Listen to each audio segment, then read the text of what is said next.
English speaking course day 20. आज आपण बघणार आहोत गोइंग टू आणि अबाउट टूचा वापर कसा केला जातो. गोइंग टू आणि अबाउट टू दोन्हींचा उपयोग भविष्यात घडणाऱ्या गोष्टींसाठी होतो, पण त्यांच्यात थोडा फरक आहे. चला तर बघूया. पहिलं बघूयात गोइंग टू. एखादी गोष्ट भविष्यात होणार आहे असा प्लॅन दर्शवतो. म्हणजे आपण एखादी गोष्ट करणार आहोत, भविष्यात एखादी गोष्ट करायची आहे ते सांगणार आहोत हे सांगण्यासाठी आपण गोइंग टूचा वापर करतो. त्यासाठी बघा वाक्याचं स्ट्रक्चर कसं असतं. Subject plus am is are plus going to plus verb plus other sentence, म्हणजे उरलेलं वाक्य. एक्झाम्पल बघूयात म्हणजे तुमच्या लक्षात येईल. ती नवीन फोन खरेदी करणार आहे. ती साठी शी, आहे साठी इज, नवीन फोन खरेदी करणार आहे म्हणजे करणार आहे त्यासाठी going to. She is going to buy a new phone. ती नवीन फोन खरेदी करणार आहे. तो क्रिकेट खेळणार आहे. तो म्हणजे he is going to play cricket. बघा स्ट्रक्चरनुसार वाक्य तयार झालेलं आहे. सब्जेक्ट म्हणजे कर्ता, तो आहे ही. त्यानंतर एम इज आर, ही साठी आपण वापरतो. हे आहे वर्तमान काळातील वाक्य म्हणजे प्रेझेंट टेन्समधील वाक्य आहे, त्यामुळे इज. He is. त्यानंतर गोइंग टू. त्यानंतर वर्ब आहे प्ले, खेळणे, त्यासाठी आपण वापरतो प्ले. क्रिकेटसाठी cricket. He is going to play cricket. अशाच प्रकारे खूप अशी वाक्य असतात ती आपल्याला गोइंग टूचा वापर करून बोलता येतात. जसे की मी उद्या मुंबईला जाणार आहे. मी चित्रपट पाहणार आहे. मी जेवण करणार आहे. अशा प्रकारचे वाक्य ज्यावेळेस आपल्याला बोलायचे असतात त्यावेळेस आपण ती वाक्ये गोइंग टूचा वापर करून बोलायची. आता बघा गोइंग टूचा यूज आपल्याला जर भूतकाळात म्हणजे पास्ट टेन्समध्ये करायचा असेल तर वाक्याचं स्ट्रक्चर काय असतं. त्यासाठी सब्जेक्ट प्लस ऑज वर, going to plus verb plus other sentence. म्हणजेच भूतकाळामध्ये आपण ऑज आणि वरचा वापर करतो. आणि जर वर्तमान काळातील वाक्य असेल जसे की या ठिकाणी आहे तो क्रिकेट खेळणार आहे. हे वाक्य जर आपल्याला भूतकाळामध्ये बोलायचं असेल तो क्रिकेट खेळणार होता, त्यासाठी या ठिकाणी आपण इज ऐवजी ऑजचा वापर करणार आहोत. He was going to play cricket. बघा एक्झाम्पल बघा. मी काल बाजारात जाणार होतो. I was going to go to the market yesterday. I was going to go to the market yesterday. ती मला फोन करणार होती. She was going to call me. She एकवचनी कर्ता आहे त्यामुळे वापरायचं आहे was. आणि जर कर्ता अनेकवचनी असतात म्हणजेच we, you, they असतात तर त्या ठिकाणी आपल्याला वर वापरावं लागलं असतं. जसे की असं असतं वाक्य, ते मला फोन करणार होते, तर वाक्य असं झालं असतं they were going to call me. मी काल मुंबईला जाणार होतो. आता हे वाक्य तुम्ही कमेंटमध्ये करून सांगा कसं होईल. अशा प्रकारे आपण गोइंग टूचा वापर करतो.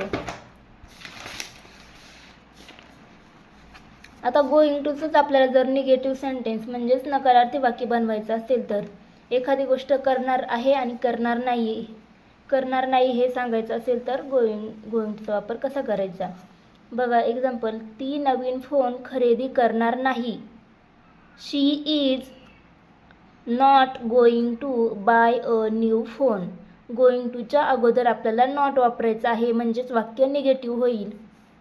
शी is going to buy a new phone. ती फोन खरेदी करणार आहे आणि ती फोन खरेदी करणार नाही त्यासाठी she is not going to buy a new phone. मी तिथे जाणार नव्हतो. आता हे भूतकाळातील वाक्य आहे. जाणार होतो आणि जाणार नव्हतो. मी तिथे जाणार नव्हतो. I was not going to go there. I was not going to go there. There म्हणजे तिथे. ते मदत करणार नव्हते.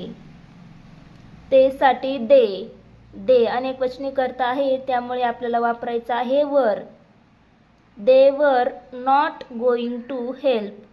दे were not going to help. आता बघूया इंटरोगेटिव्ह सेंटेन्स म्हणजेच प्रश्नार्थक वाक्य. जर आपल्याला प्रश्न विचारायचा असेल तर बघा, हे साधं वाक्य आहे. ती फोन खरेदी करणार आहे. She is going to buy a new phone. पण आपल्याला जर असा प्रश्न विचारायचा असेल, ती नवीन फोन खरेदी करणार आहे का? आपण असं एकमेकांना विचारतो प्रश्न, ती नवीन फोन खरेदी करणार आहे का? तर त्यासाठी बघा कसा विचारायचा आहे प्रश्न. शी इज, हा इज शीच्या अगोदर घ्यायचे आहे. Is she going to buy a new phone. Is she going to buy a new phone. ती नवीन फोन खरेदी करणार आहे का? जे हेल्पिंग वर्ब असतं वाक्यातलं ते वाक्याच्या सुरुवातीला घ्यायचं, त्यानंतर वाक्याचा कर्ता घ्यायचा आणि त्या अशा प्रकारे प्रश्न तयार होतो. यालाच आपण व्हर्बल क्वेश्चन देखील म्हणतो, कारण प्रश्नाची सुरुवात हे हेल्पिंग व्हर्बने होते, त्यामुळे याला आपण व्हर्बल क्वेश्चन असं देखील म्हणतो. तिसरं वाक्य आहे बघा, ती गाणे म्हणणार होती. हे आता पास्ट टेन्समधील वाक्य आहे. ती गाणे म्हणणार होती. She was going to sing a song. Sing म्हणजे गाणे म्हणणे. She was going to sing a song. आता प्रश्न बघा कसा विचारायचा आहे. ती गाणे म्हणणार होती का? ती गाणे म्हणणार होती का? Was she going to sing a song. Was she going to sing a song. अशा प्रकारे आपण प्रश्न देखील गोइंग टूचा वापर करून विचारू शकतो. बघा, डेली यूज एक्झाम्पल आहेत प्रॅक्टिससाठी. आपण असं म्हणतो आपल्या मित्राला मैत्रिणीला, मी तुला काहीतरी सांगणार होतो, किंवा आपल्या आईबाबांना, तर ते वाक्य इंग्लिशमध्ये बघा असं प्रकारे बोलायचं. मी तुला काहीतरी सांगणार होतो. सांगणार आहे का? नाही, सांगणार होतो म्हणजे हे वाक्य आहे पास्ट टेन्समधील, त्यामुळे आपल्याला या ठिकाणी आता इज ऐवजी एम किंवा इज ऐवजी ऑज किंवा वरचा वापर करायचा आहे. मी तुला काहीतरी सांगणार होतो. आय, मी म्हणजे आयच्या पुढे आपण नेहमी ऑजचा वापर करतो. I was going to tell you something. I was going to tell you something. आम्ही निघणार होतो पण पाऊस सुरू झाला. आम्ही निघणार होतो. आम्ही निघणार होतो. We were going to leave. Leave म्हणजे निघणे किंवा जाणे. We were going to leave but it started raining. But it started raining. पाऊस सुरू झाला. वी अनेक क्वेश्चन करतात, त्यामुळे वापरलेला हे वर, त्यानंतर गोइंग टू लिव्ह पण साठी बट इट स्टार्टेड रेनिंग म्हणजे पाऊस सुरू झाला. बघा, ज्या निघणार, नार असा शब्द, खाणार, पिणार, जाणार, अशा जे वेळेस आपल्याला अशा प्रकारचे वाक्य बोलायचं असेल त्यावेळेस आपण काय करायचं आहे, गोइंग टूचा वापर करायचा आहे.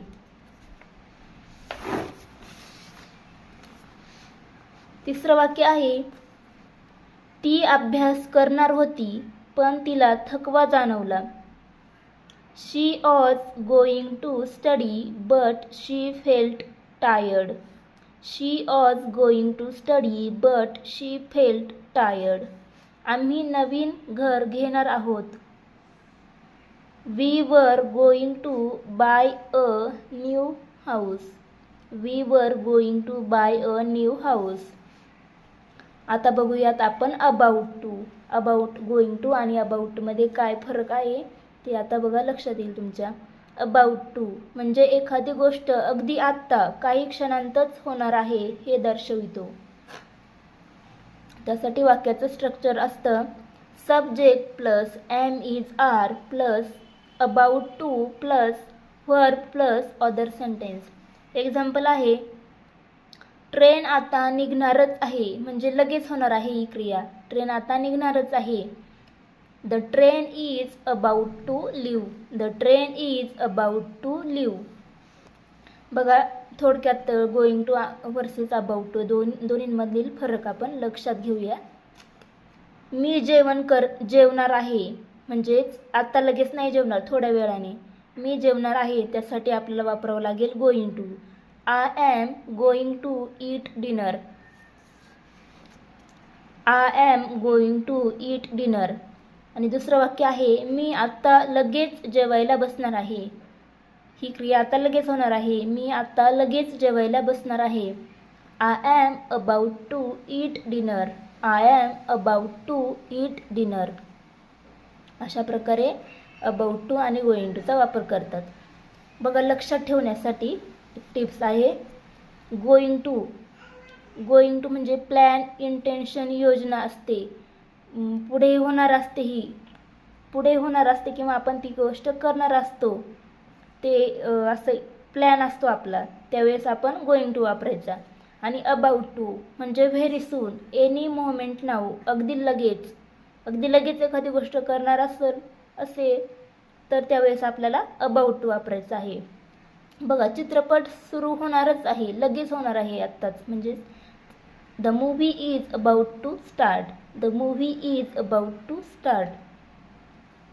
अशा प्रकारे खाणार, पिणार, जेवणार, जाणार, बघणार असे शब्द वापरून ज्यावेळेस आपल्याला वाक्य बोलायचे असतात इंग्लिशमध्ये त्यावेळेस आपण गोइंग टू आणि अबाउट टूचा वापर करायचा आहे. परंतु गोइंग टूचा वापर म्हणजे भविष्यात घडणार आहे असं ज्यावेळेस आपल्याला सांगायचं असेल त्यावेळेस गोइंग टू वापरायचा. आणि एखादी गोष्ट लगेच आपण करणार आहोत असं जेव्हा सांगायचं असेल तेव्हा अबाउट टूचा वापर करायचा. व्हिडिओ आवडला असेल तर व्हिडिओला लाईक करा, शेअर करा आणि मागचे व्हिडिओ ज्यांनी बघितले नसतील त्यांनी जाऊन बघा.